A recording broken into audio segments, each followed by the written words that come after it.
আসসালামু আলাইকুম। কাছে কিংবা দূরে যে যেখানে আছেন, আশা করি আল্লাহর অশেষ রহমতে সবাই ভালো আছেন। আর আলহামদুলিল্লাহ আপনাদের দোয়ায় আমিও ভালো আছি। তো আজকে আমি ভিডিও শুরু থেকেই মাছ ভাজি করে নিতেছি। তাই আজকের রেসিপি, আজকের রান্না হবে আমার শিং মাছ দিয়ে কচুরমুখী। তাই আমি এখানে প্রথম মাছগুলা ভাজতেছি, এখন এপিট ওপিট উল্টে দিতেছি আর কি। তারপর আমি কচুরমুখীগুলা অন্য চুলাতে সিদ্ধ করতেছি আর কি। তো আমি আজকে সিদ্ধটা দেখাবো না। আমি এখন চাই না আমার ভাইদের আপুদের যেহেতু বিরক্ত না হয় বড় ভিডিও দেওয়ার জন্য, তো আমি যত ছোট করে পারি এখন ছোট করে ভিডিও দিই। তো আশা করি আমার আপুরা ভাইয়ারা আমার সম্পূর্ণ ভিডিওটা দেখে যাবেন।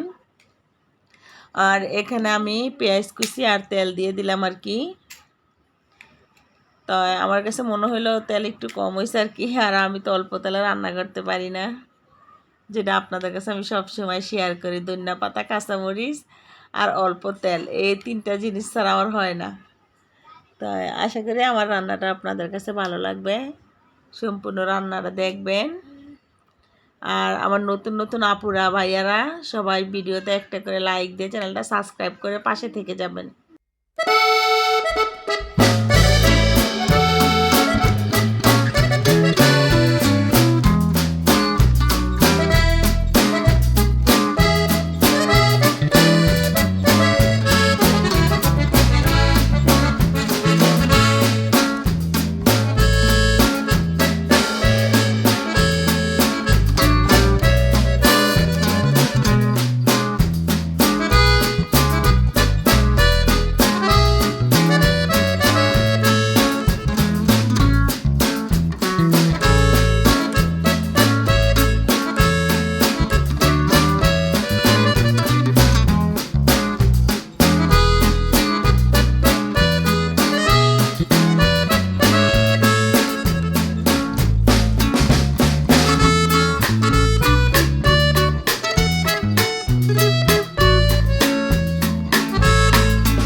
আমার আপুরা ভাইয়ারা এ দেখেন একটু রসালো রাখছি, ঝোল ঝোল রাখলে খাইতে ভালো লাগে, এই জন্য ঝোল ঝোল রাখছি তরকারি। যদি আমার রান্নাটা ভালো লাগে একটা লাইক দিয়ে দিবেন, আর আমার আপুরা ভাইয়ারা চ্যানেলটাকে সাবস্ক্রাইব করে পাশে থাকবেন।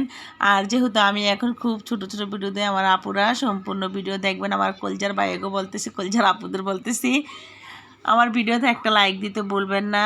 সব সময়ের জন্য পাশে থাকবেন। ভিডিওটা এই পর্যন্তই শেষ করলাম।